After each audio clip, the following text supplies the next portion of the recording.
नमस्कार, स्वागत है आप सभी का। मैं हूं आपके साथ कुमार कुणाल धीरज और आप देख रहे हैं लोकतंत्र। लोकतंत्र में आज बात कांग्रेस के मिशन बिहार की। आज़ादी के बाद पहली बार पटना में कांग्रेस वर्किंग कमेटी की महत्वपूर्ण बैठक आयोजित की गई, जिसमें पार्टी के राष्ट्रीय अध्यक्ष मल्लिकार्जुन खड़गे और राहुल गांधी समेत कई वरिष्ठ नेता शामिल हुए। बैठक में मल्लिकार्जुन खड़गे ने भारतीय जनता पार्टी और एनडीए सरकार पर कड़ा हमला बोला। उन्होंने कहा कि बीजेपी अब बिहार के मुख्यमंत्री नीतीश कुमार को मानसिक रूप से रिटायर समझती है और उन्हें अपनी राजनीतिक यात्रा में बोझ मानने लगी है। इसके अलावा खड़गे ने बेरोजगारी, किसानों की समस्या और बिहार में बाढ़ जैसी चुनौतियों को भी उठाया और केंद्र और राज्य सरकार की नीतियों पर तीखी आलोचना की। उन्होंने कहा कि इन महत्वपूर्ण मुद्दों पर सरकार गंभीर नहीं है, जिससे आम जनता, खासकर किसानों और युवाओं को भारी नुकसान हो रहा है। इसके साथ ही कांग्रेस अध्यक्ष ने चुनाव आयोग की कार्यप्रणाली पर भी सवाल खड़े किए। खासकर वोटर लिस्ट से नाम कटने की घटनाओं को लेकर चिंता व्यक्त की और चुनावी प्रक्रिया में पारदर्शिता की मांग की। इस बैठक के जरिए कांग्रेस ने केंद्र और राज्य सरकार की नीतियों को चुनौती देते हुए जनता के सामने अपनी मजबूती और सक्रियता दिखाई। कांग्रेस 3.5 दशक से बिहार की सत्ता से बाहर है, जिसके चलते उसके तमाम बड़े नेता पार्टी छोड़कर चले गए हैं। राष्ट्रीय जनता दल की बैसाखी के सहारे कांग्रेस बिहार में अपनी राजनीति को आगे बढ़ाती रही है, लेकिन अब कांग्रेस दोबारा से खड़े होने के लिए बेताब है। क्या रणनीति होगी, यह तो देखने वाली बात होगी। यह भी सवाल है कि क्या तेजस्वी के वोट बैंक में सेंध की तैयारी है। ग्रामीण उपभोग 50 वर्षों में सबसे कम स्तर पर है। असमानता चरम पर है। अमीर ज्यादा अमीर बन गए, गरीब और ज्यादा गरीब बन रहे हैं। प्रधानमंत्री अपने वायदे के मुताबिक किसानों की आय दोगुनी नहीं कर पाए। 2020-21 के 3 काले कानून की वजह से आंदोलन चला।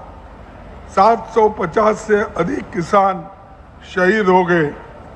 केंद्र की मोदी सरकार के साथ साथ अन्य राज्यों की भाजपा सरकार भी धार्मिक ध्रुवीकरण और सांप्रदायिक भावनाओं को ज्वलंत रखने के मौके वो तलाशती रहती है हमेशा के लिए। और आज यह महाबैठक या कहें महाधिवेशन आज़ादी के बाद पहली बार कांग्रेस की पटना में हो रही है। और ऐसे में CWC की यह बैठक इसलिए भी खास है क्योंकि 3.5 दशक के आसपास के लंबे वक्त के समय से कांग्रेस सत्ता से दूर है बिहार में। क्या यह बैठक एक नई संजीवनी के रूप में काम आएगी, यह तो वक्त तय करेगा, लेकिन चर्चा आज हम जरूर करेंगे। हमारे साथ हमारे खास मेहमान जुड़ चुके हैं। हमारे साथ कांग्रेस पार्टी के तरफ से बतौर प्रवक्ता राज छविराज जी जुड़ गए हैं। राष्ट्रीय जनता दल के तरफ से बतौर प्रवक्ता अरुण यादव साहब भी जुड़ गए हैं। जनता दल यूनाइटेड के तरफ से बतौर प्रवक्ता प्रतिभा सिंह जी और भारतीय जनता पार्टी के तरफ से बतौर प्रवक्ता नितेश सिंह कुशवाहा जी भी हमारे साथ जुड़ेंगे। आप सभी खास मेहमान का स्वागत है। चूँकि आज बहुत बड़ा दिन कांग्रेस का है, इसलिए शुरुआत राज छविराज साहब आप ही के साथ करते हैं इस सिंपल से सवाल से कि पटना में कांग्रेस का यह बैठक, महाबैठक CWC की क्यों और क्या मायने रखती है, इसके पीछे क्या मंशा जाहिर की जा रही है, आखिर इस बैठक में इतना खास क्यों है और पटना ही लोकेशन क्यों? देखिए, चूंकि बिहार राजनीतिक तौर से और बौद्धिक तौर पे सक्षम है और बिहार और जो भी अभी आप देख रहे थे पूरे देश में क्षेत्रीय पार्टियों की जो एक वर्चस्व कहीं ना कहीं कायम हो रही थी, तो क्षेत्रीय पार्टियों की वर्चस्व के पीछे एक बहुत बड़ा कारण ये था कि वहाँ के लोकल लीडर और लोकल इश्यूज और वहाँ के लोकल लोगों को चुना जाता था। उसमें कहीं ना कहीं भारतीय जनता पार्टी या कांग्रेस बहुत पीछे रह जाती थी। तो उस कार्य में मतलब एक सराहनीय कदम राहुल जी ने उठाया, और राहुल जी जब पहली बार इधर यात्रा पे निकले बिहार में, और भारत जोड़ो यात्रा में जो उनका देश भर ने स्वागत किया है, उससे मिला जुला करके कमोबेश बिहार में जो स्थितियां रही हैं वो उससे ज्यादा रही हैं। और चूंकि बिहार में नौजवान हो, बच्चे हो, बूढ़े हो, बुजुर्ग हो, महिलाएं हो, सबों ने वो दुलार, वो प्रेम दिया है। उसके बाद जो बिहार के प्रति उनकी एक सोच है और उनको जो एक लगाव है वो और भी बढ़ी है। और जहां तक क्षेत्रीय पार्टी यहाँ खुद बैठ के उस राज्य की राजनीति को तय करते हैं, राज्य की रणनीति को तय करते हैं, उसके मद्देनजर कहीं न कहीं राहुल जी भी इस बात को समझ रहे थे कि क्षेत्रीय पार्टियों की भूमिका इसलिए बड़ी है कि उस क्षेत्र से उसकी बातों को उठाया जाता है। हर एक जैसे सीडब्ल्यूसी की बैठक करने के पीछे सबसे बड़ा कारण ये है कि कोई भी हेलीकॉप्टर से उतरा हुआ कोई कैंडिडेट ना आ जाए, कोई भी बाहरी कैंडिडेट ना आ जाए, घुसपैठिया ना हो पाए। इसलिए एक एक सीटों पे पैनी निगाह और उचित मार्गदर्शन के साथ पूरा केंद्रीय मंत्रिमंडल जो हमारा पूर्व का रहा है, साथ में विभिन्न राज्यों से जो मुख्यमंत्री रहे हैं हमारे, तमाम सीनियर लीडरान जो भी हैं, वो सबको आकर के एक एक सीट पे गहरी मंथन चिंतन के साथ यहाँ के आम जनता को बतलाना चाहते हैं कि आपके लिए जो प्रतिनिधि हमने चुना है उसकी 100% जांच से लेके उसका आपके प्रति दायित्व तक सही है, और आपके पास जो प्रतिनिधि जा रहा है वो प्रतिनिधि बिल्कुल 100% आपके लायक है और आप उसको चुन सकते हैं। जी ठीक बात है। अरुण यादव साहब, आपको ये बातें कितनी अच्छी लग रही हैं? क्योंकि आमतौर पर पिछले कई सालों से कांग्रेस आपके साथ ही बिहार की राजनीति में आगे बढ़ती आई है। ऐसे में कांग्रेस का इतना बड़ा महाधिवेशन हो रहा है, आपको इससे डर लग रहा है, आनंद आ रहा है, क्या हो रहा है, आप ही बताइए।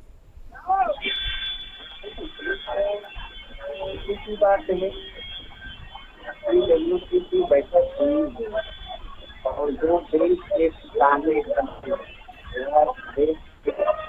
सामने सवाल सवालों पर कांग्रेस पार्टी और उस पर रणनीति बना रही है, तो उसमें तो एक और प्रदेश की जनता के लिए बेहतर ही है।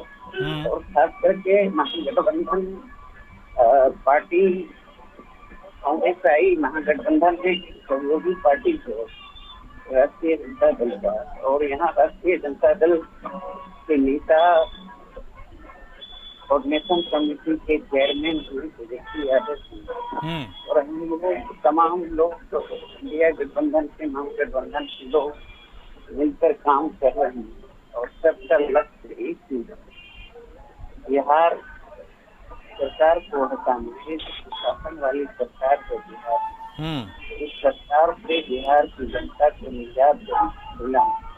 लेकिन बिहार की जनता कैसे तुरंत सवाल, महंगाई हो, बेरोजगारी हो, मरीज हो, गरीबी हो, ये महत्वपूर्ण हम सबों के लिए महत्वपूर्ण है। और बिहार की जनता इन सारे सवालों से, सारे समस्याओं को चढ़ा रही है। 2 दशक से बिहार में सरकार है, बिहार को पलायन का हब बनाने का, बेरोजगारी चरम पर, भ्रष्टाचार चरम पर है, अब देश में अपराध चरम पर है। तो इन सारे सवालों पर हम लोग और के साथ काम कर रहे हैं। हम सबों का एक बिहार की जनता को नई सरकार दें। ठीक है यादव साहब, ठीक है, आप सबों का एक ही लक्ष्य है, समझ गए। आप सब साथ भी बढ़ रहे हैं, वो भी अपने आप में इंटरेस्टिंग ही है। अब ऐसे में नितेश जी भी हमारे साथ जुड़ गए। नितेश जी, अब इतनी बड़ी बैठक, स्वागत है आपका, इतनी बड़ी बैठक हो रही है कांग्रेस की, राष्ट्रीय पार्टी है, नेता प्रतिपक्ष लोकसभा में उसी पार्टी से आते हैं। ऐसे में इस पार्टी की बिहार में इतनी बड़ी बैठक को आप कैसे देख रहे हैं? वह तब जब आपके ऊपर भी खूब निशाना साधा जा रहा है, चुनाव आयोग के बहाने निशाना आपके ऊपर ही साधा जा रहा है। और नीतीश बाबू के बारे में तो क्या ही कहना, जिसके साथ आप सरकार चला रहे हैं, उनके बारे में तो बोला ही जा रहा है कि अब जनता उन्हें रिटायरमेंट देगी। नीतीश जी, देखिए, सबसे पहले तो आपका जितना भी श्रोता है सभी को मैं प्रणाम करता हूं और आपके तमाम चैनल पे आपने मुझे यहाँ जोड़ने का काम किया, इसके लिए आपके प्रति साधुवाद हमारा सब। आप समझ लीजिए कि कांग्रेस पार्टी बिहार में अपनी जनाधार को खो चुकी है। इस लोकसभा चुनाव में वो विधानसभा चुनाव में कार्य समिति की बैठक कर रही है पटना में। इससे पहले भी लोकसभा का बैठक करती तो उससे कुछ फर्क पड़ने वाला नहीं था। एनडीए पूरे मजबूती के साथ पूरे बिहार में, पूरे भारत में मुस्तैद है। और जिस प्रकार से गरीबों का काम नरेंद्र मोदी और नीतीश कुमार की जोड़ी डबल इंजन की सरकार ने बिहार में किया, एक एक बच्चा एक एक गाँव अब चल जाइएगा, हर क्षेत्र में हर विभाग में कार्य हुआ है। तो बैठक है, कांग्रेस पार्टी कहीं भी बैठक कर सकती है, उसके लिए कोई फर्क नहीं पड़ता। उससे कोई भारतीय जनता पार्टी एनडीए को कोई ये नहीं, उसके लिए कोई मलाल है कि भाई आप पटना में बैठक कर रहे हैं तो हमारा कुछ नुकसान हो जाएगा या कुछ गड़बड़ा जाएगा। कांग्रेस पार्टी अपनी जनाधार को खोल चुकी है। आप याद कर लीजिएगा, उसका है वो विश्वास को लाने में, अपने आप को मजबूत करने में बहुत टाइम लगेगा। कांग्रेस पार्टी राष्ट्रीय जनता दल के बरसाती के नीचे यहाँ चुनाव लड़ी है और जा रही है किसी बहाने हम अपने आप को मजबूत करने, लेकिन ऐसा कुछ नहीं होने जाने वाला है। आप देख लीजिएगा, समझ लीजिएगा। किसानों और युवाओं को लेकर के भी खूब घेरा गया, कहा गया है मौजूदा सरकार उनके प्रति गंभीर नहीं है। किसान युवाओं तो आपके भी फेवरेट वर्ड हैं, ऐसे में कांग्रेस भी उनका जिक्र कर रही है, क्या लगता है? किसानों के लिए अनेकों योजनाएं चल रहा है। नरेंद्र मोदी जी का जो किसान योजना है उसके तहत डायरेक्ट पैसा किसानों को मिलता है। आपको पता होना चाहिए और विपक्ष को ही पता है। युवाओं के लिए देखिए, क्रेडिट जो लोन है पढ़ने के लिए, जो ग्रेजुएट युवा है उसको 1100 से 1000 रुपया देने का काम बिहार सरकार कर रही है। उस पर से और जो लोन का जो लोन दिया जाएगा वो टैक्स फ्री हो गया है। लोन टैक्स फ्री हो गया है। 7 साल के बाद 7 साल तक आपको चुकाना नहीं है, उसका टैक्स नहीं देना है। तो युवाओं के लिए अनेकों योजना है, महिलाओं के लिए आपकी आवाज आने में थोड़ी दिक्कत हो रही है नितेश जी। हाँ बोलिए। क्षेत्र में कैसे विकास हुआ है आप पता कर लीजिएगा। भारत सरकार के द्वारा अनेकों योजना है। जनधन योजना है नरेंद्र मोदी जी का, 1100 रुपया वृद्धा पेंशन दिया गया है, 125 यूनिट बिजली मुफ्त है सर। तो अब इनके पास कोई मुद्दा नहीं बचा है। अपने आप को दिखा रहे हैं कि भाई अपना यहाँ मीटिंग करके हम अपने आप को साबित करना चाह रहे हैं कि हम बहुत बड़ा बिहार में पार्टी है। लेकिन आप राष्ट्रीय जनता दल के कंधा पर सवार होकर कांग्रेस चुनाव लड़ती है और लड़ने जा रही है।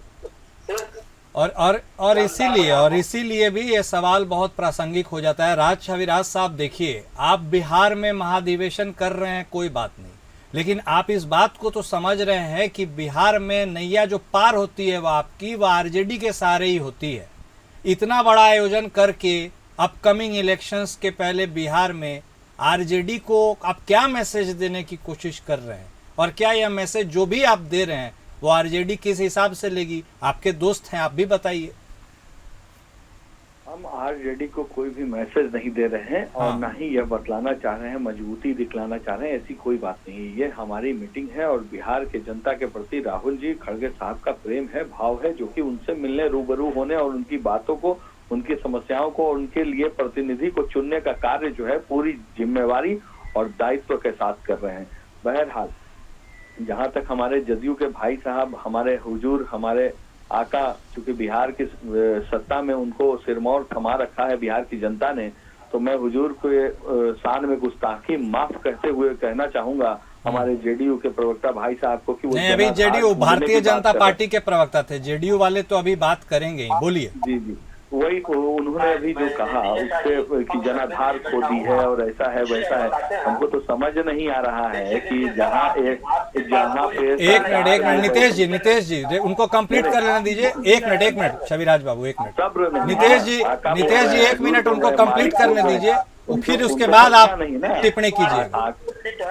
नितेश बाबू 1 मिनट, नितेश जी 1 मिनट, पहले उनको कंप्लीट तो करने दीजिए, फिर आप काउंटर कीजिएगा। बोलिए छविराज साहब। आका हुजूर मालिक के शब्दों से उनको नवाजा गया, तो अब तो दिक्कत ये है कि आम जनता का आका हुजूर भी उनको नहीं समझ आ रहा है। दूसरी बात है कि जनाधार हम लोग ढूंढ रहे हैं, कह रहे हैं, तो रह गई बात अब तो हुजूर अब बात भी समझ होने से दूर हो गई है और देख रहे हैं कि सत्ता में काबिज जेडीयू जो संस्था में काबिज थी आज 35 सीटों पे आ गई। उसके बाद जनाधार हम ही ढूंढ रहे हैं और जनाधार ढूंढने हुए वो एक निजी होटल में पहुंच गए अमित शाह जी से मिलने के लिए। नीतीश कुमार वो जनाधार ढूंढ रहे थे या कुछ और ढूंढ रहे थे वहां जाकर के। रह गई मालिक मेरे आका हुजूर, इतने शब्दों से तो आपको नवाजा जा रहा है। बिहार की जनता, देश की जनता ने एक डबल इंजन की सरकार देख ली है और समझ लिया है ये इंजन जो है अब वो इंजन नहीं रहा। ये कोयले से चलने वाला इंजन अब नहीं चलेगा, अब डबल इलेक्ट्रिक से चलने वाला इंजन चलता है। तकनीकी बढ़ चुकी है, उत्पादन बढ़ना चाहिए। सिर्फ ठगते हुए कोयले की कालाबाजारी कब तक करेंगे? जीएसटी पे बैकफुट पे कब तक जाएंगे? भूमि अधिग्रहण बिल पे कब तक वापस जाएंगे? अरे नीतियां तो हमें बनानी है, नीतियां हमारे नीतियों से चलना है। मनरेगा को कब तक आप रोक के बैठे रहेंगे? मनरेगा में कब तक चोरी करते रहेंगे? इंदिरा आवास कब तक आप नहीं देंगे? रह गई बात, ये ढोल बजाना बंद कीजिए और 20 साल पहले का भय दिखाना बंद कीजिए। ये नया बिहार है, उभरता बिहार है और कांग्रेस ने इसे समझा है और कांग्रेस दिल्ली से चलकर बिहार तक बिहार की जनता की सेवा में लग चुकी है। आपको ये समझना होगा। और अगर आपको लगता है कि बिहार की जनता को आप कम आंकते हैं, हे मेरे हुजूर, हे मेरे आका, भगवान आपको सुबुद्धि दे और आप इस घमंड के आईने से अलग हो। ठीक है, अब प्रतिभा जी जनता दल यूनाइटेड के तरफ से वो भी हमारे साथ जुड़ गई हैं। प्रतिभा जी, अब देखिए कांग्रेस जो कर रही है उसके बारे में क्या कहना है आपको, आप कहिएगा। कहीं पे निगाहें, कहीं पे निशाने पे नीतीश बाबू ही हैं। कांग्रेस तो यह भी पूछती है बंद कमरे में क्या चीज ढूंढने गए थे नीतीश बाबू, उस मुलाकात के क्या मायने थे? इस पूरे सियासी समीकरण में नीतीश बाबू को अपने रोल के बारे में आगे की कहानी कैसे लिखेंगे, वो क्या कहेंगे वो? प्रतिभा जी।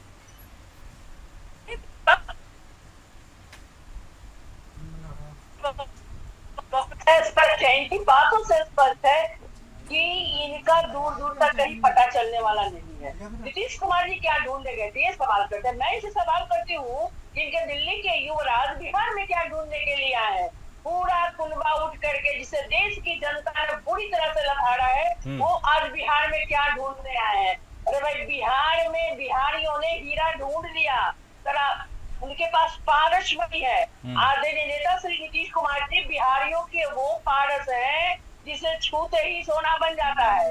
ये क्या बोलेंगे राज आदमी? अब 26 तारीख को देखिए। अरे भाई, अब कहाँ आप डेंट करेंगे? आपके डेंट करने से कुछ होने वाला है?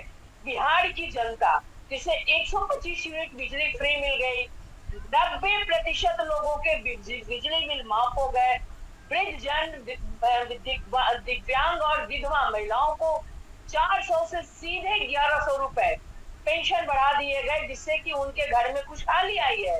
उनके बहुत सारे काम बढ़ गए। अभी देखिए महिला रोजगार योजना के तहत माननीय मुख्यमंत्री जी 26 तारीख को 70 लाख महिलाओं के खाते में 10,000 रुपए भेजेंगे। विपक्ष का कहीं अता पता चलेगा? तो भाई, हम तो ग्रामीण क्षेत्र में घूमते हैं। इनके युवराज फ्लाइट से आएंगे, एसी चैम्बर में बैठेंगे, गलफते करेंगे। वो मालूम नहीं कमरे में क्या ढूंढने आए। बिहार में इनको कुछ नहीं मिलेगा। बिहार में पहले से बिहारियों ने पारस ढूंढ करके रखा है। चलिए, और वो पारस मनी के नजदीक आप आने वाले 10-15 वर्षों तक नहीं भटक पाएंगे। बिहार की जनता माननीय मुख्यमंत्री नीतीश कुमार जी के उनकी जो योजनाएं हैं उसको लेकर के इतनी खुश है और इतना समझ चुकी है कि हमारा हितैषी कौन है, हमारे घर के चूल्हे कौन जला रहा है, हमारे बच्चों की मुफ्त एजुकेशन की व्यवस्था कौन कर रहा है, हमारी बेटियों को पुलिस की वर्दी में कौन खड़ा करने वाला व्यक्ति है, हमारे घर में हमें रोजगार देने वाला कौन है, हमें नौकरी देने वाला कौन है, हमें सशक्त करने वाला कौन है। ठीक है प्रतिभा जी, जिस पारस के बारे में आप बात कर रही है वो पारस का साथ तो आरजेडी ने भी लिया है एक वक्त, और अब भारतीय जनता पार्टी भी ले रही है। यादव साहब, अब भले आप कांग्रेस के साथ चुनावी रण में उतर तो रहे हैं, लेकिन नीतीश बाबू पे अब भी आपको पूरा एतबार है क्या, या फिर आप उनके लिए वो द्वार खुला रखना छोड़ना ही नहीं चाहते हैं इस बार कि एतबार करना पड़े? अरुण जी, चलिए लगता है संपर्क उनका टूट गया है। हाँ नितेश जी, आप कुछ काउंटर करना चाह रहे थे जब राज छविराज साहब बोल रहे थे, उन पे भी बोल दीजिए। और नीतीश बाबू तो आपकी भी लाचारी हैं, आप माने या ना माने, क्योंकि एक वक्त आपने भी दरवाजा बंद किया था, भले दरवाजा खोल दिया है। बोलिए। देखिए, ये राजनीति है, ठीक है, हाँ। हम लोग बिहार के विकास के लिए समझौता करते हैं, और नरेंद्र मोदी जी जिनका नाम है, तो भारत की राजनीतिक में भारत का डंका पूरे विश्व में बजाने का काम किया, भारत को कहां से कहां पहुंचा दिया। पहले सोने का चिड़िया, आप सोना का बाग माना जा रहा है, ठीक है, आप हाँ। समझ सकते हैं। तो नरेंद्र मोदी जी जिनका नाम है, वो महादेव हैं भारत की जनता का, और भारत का शिल्पकार है, वो विश्वकर्मा है। और नीतीश जी और नरेंद्र मोदी जी का जोड़ बिहार है, डबल इंजन की सरकार जो है, इतना रफ्तार से काम किया है कि विपक्ष के पास कोई एजेंडा अरे नहीं बचा सर, है। अपना सीएम कब बनाइएगा? विश्व की सबसे बड़ी पार्टी में से एक, केंद्र में 11 साल से सरकार, और बीजेपी में नीतीश कुमार, बिहार में बीजेपी के साथ के लिए वही मिले। आपका तो भी तो कोई नेता होगा सर। अटल बिहारी वाजपेयी जी ने नीतीश कुमार जी को सीएम बनाया था। तो हम लोग तो भाई विचारधारा वाले लोग हैं। नीतीश जी अभी सीएम है और आगे भी रहेंगे तय। 2025 में नीतीश बाबू ही सीएम बनने जा रहे हैं, एकदम तय है, इसमें कहीं किंतु परंतु नहीं है। चलिए, आगे क्या होगा सोचा जाएगा, लेकिन हम लोग गठबंधन दल का पूर्ण रूप से पालन करते हैं। जब जेडीयू का कम सीट भी आया था तो हम लोगों ने कहा था कि सीएम नीतीश जी रहेंगे, तो सीएम नीतीश जी रहे। ठीक है, आज भी सीएम नीतीश जी और ठीक है, उन्हीं का नेतृत्व में। ठीक है। इसके पहले की एक जान लीजिए, हाँ, कंप्लीट कीजिए 10 सेकेंड। पहले बिहार में सर अपहरण का उद्योग चलता था। क्या होता था? अपहरण का उद्योग चलता था, महिलाएं सुरक्षित नहीं रहती थी। चलिए ठीक है, अब 20 साल से आप ही राज कर रहे हैं, अब कितना पहले की बात कीजिएगा। प्रतिभा जी, इसके पहले की राज छविराज साहब से छोटा सा काउंटर लेंगे। प्रतिभा जी, अब एक मिनट सर। प्रतिभा जी, अब आपके लिए, आपको क्या लगता है नीतीश बाबू के मन में क्या है? ये तो अब सिर्फ नीतीश बाबू ही जान सकते हैं। ऐसी कोई भविष्य में संभावना हो सकती है सीटों के इधर उधर होने से कि जो रास्ता बंद हुआ है वह फिर से खुल जाए और जो खुला है वह फिर से बंद? प्रतिभा जी। बिल्कुल नहीं, हम नीट एंड क्लीन और एकदम हाथ जोड़ करके एक दूसरे के साथ इंटैक्ट होकर के चल रहे हैं। कहीं कोई रास्ता बदलने वाली बात नहीं है। अगर कोई लालायित नजरों से अगर देख भी रहे हैं तो उन्हें सावधान हो जाना चाहिए कि एनडीए का नेचुरल अलायंस शुरू से रहा है और आज भी है। और देख लीजिए, देश और राज्य की तरक्की और प्रगति के लिए देश में आदरणीय प्रधानमंत्री श्री नरेंद्र मोदी जी और राज्य में बिहार के यशस्वी मुख्यमंत्री श्री नीतीश कुमार जी ने जिस तरीके से डबल इंजन की सरकार, यानी डबल इंजन की गाड़ी से जिस तरीके से डेवलपमेंट का कार्य कर रहे हैं, वो देश और राज्य के लिए आने वाले समय में भी डेवलपमेंट का रफ्तार इसी तरह से बढ़ता रहेगा। और मैं विश्वास के साथ कर सकती हूँ कि अगर 2025, हालांकि हमारा नारा है एनडीए का 2025, 225 और फिर से नीतीश, आने वाले 5 साल में देश सबसे विकसित राज्यों की श्रेणी में सबसे अगली पंक्ति में खड़ा होगा। ये हमारा एजेंडा है। नहीं, एजेंडा तो बहुत अच्छा है, लेकिन अभी तक हो नहीं पाया है। वही तो सबसे बड़ा एजेंडा वह भी है लोगों के लिए। राज जी 10 सेकंड का वक्त है, एक क्लोजिंग कमेंट आपसे भी। राज छविराज बाबू, क्या कांग्रेस एक बार फिर अपने पैरों पर खड़े होने के लिए तैयार हो सकती है, या कम से कम इस चुनाव के लिए तो आप विथ आरजेडी? बोलिए। श्रीमती प्रतिभा देवी जी को मैं बताना चाहता हूँ, क्योंकि इन्होंने भी एक कमेंट कर दिया कि राहुल जी विमान की यात्रा कर रहे हैं, राजकुमार हैं, बिहार में बदलाव होगा मैडम। और रह गई बात कि जो भी आम जनता भारत की जो व्यवस्था के तहत चलती है, ट्रेन, एरोप्लेन, वैसे ही हम लोग जा सकते हैं। बायोलॉजिकल है ना, हम लोग पुष्पक विमान से कहाँ घूमे नरेंद्र मोदी जी की तरह। रह गई बात, बिहार की जनता बदलाव चाहती है, और डबल इंजन की जो आपकी सरकार रह गई और जिसपे अभी तक भोंपो आप लोग बजाते चल रहे हैं, वो डबल इंजन की सरकार, मैंने आपको फिर कह दिया, एक इंजन से दूसरा इंजन लग गया था लटक बोगी में। अब दूसरा दिक्कत क्या है कि अब इलेक्ट्रिक वाली इंजन खोज रही है, जो कांग्रेस के पास है, और कांग्रेस ही विकल्प है। तो वोट चोर, गद्दी छोड़ आपका असर कर गया, मान लीजिए इस बात। ठीक है, बहुत शुक्रिया आप सभी खास मेहमान का हमारे साथ जुड़ने के लिए और इस चर्चा में शामिल होने के लिए। लोकतंत्र में आज के लिए बस इतना ही। नमस्कार।